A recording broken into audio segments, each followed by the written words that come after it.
Je suis très heureux, très heureux d'avoir le prix RFI Théâtre 2020. C'est la troisième fois en plus que je tente ce prix et j'ai été très heureux et même aussi très ému d'avoir en fait ce fameux coup de fil de Felwine Sarr qui m'appelle pendant que je suis assis à la maison, je ne fais rien. Et là qui me dit « Felwine Sarr, est-ce que c'est Souleymane ?» Bah oui. Je vous appelle, en fait, je suis le président du prix RFI. Je me suis dit « Oh mon Dieu, ça y est, je l'ai enfin ce prix !»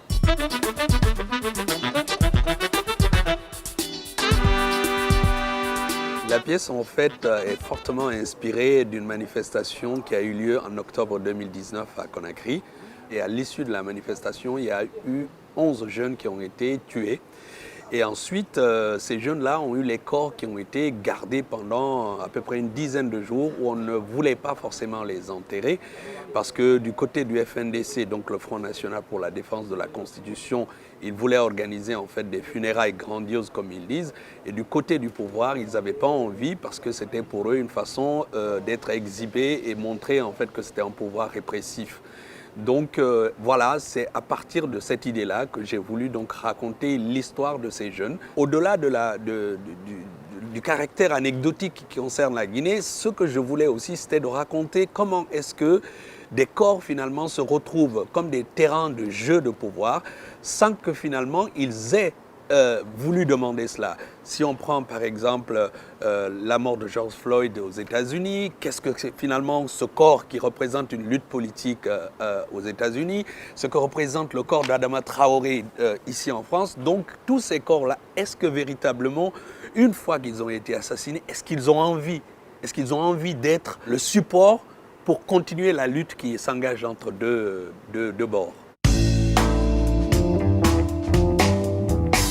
Tout le monde, ce sont les morts, c'est aussi tout ce qu'il y a autour des morts. Donc les différents corps des jeunes, il y a aussi le corbillard, le cercueil, le cimetière, Dieu, un enfant, un bébé dans le ventre de sa mère, qui en fait sont des personnages qui chacun, d'une certaine façon, se plaint de la situation dans laquelle ils sont, d'être trimballés de gauche à droite et de ne pas finalement pouvoir avoir le repos qu'ils méritent après avoir vécu les difficultés et les morts qu'il y a dans leur vie.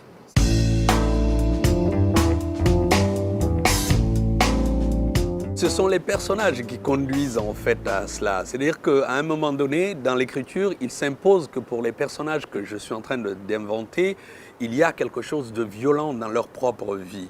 Il y a aussi des moments où les personnages qui portent l'histoire comme le bébé dans le ventre de sa mère, ce personnage ne peut pas être violent parce qu'il a la perception du monde comme si on était en train de jouer ce qui est en train de se passer autour de lui. Donc cette structure qui concerne de passer du lyrique à la violence et au caractère cru du langage ou de la langue vient justement de la conjugaison ou de la définition des différents personnages qui traversent l'histoire. Oui, c'est très douloureux finalement de vivre en dehors de son pays et surtout de quitter son pays pour une accusation qu'on sait qui n'a pas été vérifiée, que c'est complètement un truc rocambolesque en fait. Donc ça, c'est déjà une difficulté. De partir, oui, c'est une difficulté. De partir en sachant qu'on nous a mis sur le dos quelque chose qu'on n'a pas commis, un meurtre en plus, et c'est quelque chose de très violent, et de pouvoir se lever du jour au lendemain, d'arrêter tout ce qu'on fait et de prendre toute sa famille, c'est violent, et c'est violent aussi pour la famille à Conakry, c'est violent pour les gens avec lesquels je travaille en Guinée, notamment sur le plan artistique. Je travaille avec beaucoup de comédiens, je travaille avec Tonton, Billy Abad dans le cadre de l'univers des mots. Donc tout ça qui s'arrête comme ça aussi c'est une autre violence. Donc c'est plusieurs violences qui se superposent comme ça sur la base d'une accusation complètement farfelue, donc c'est très violent.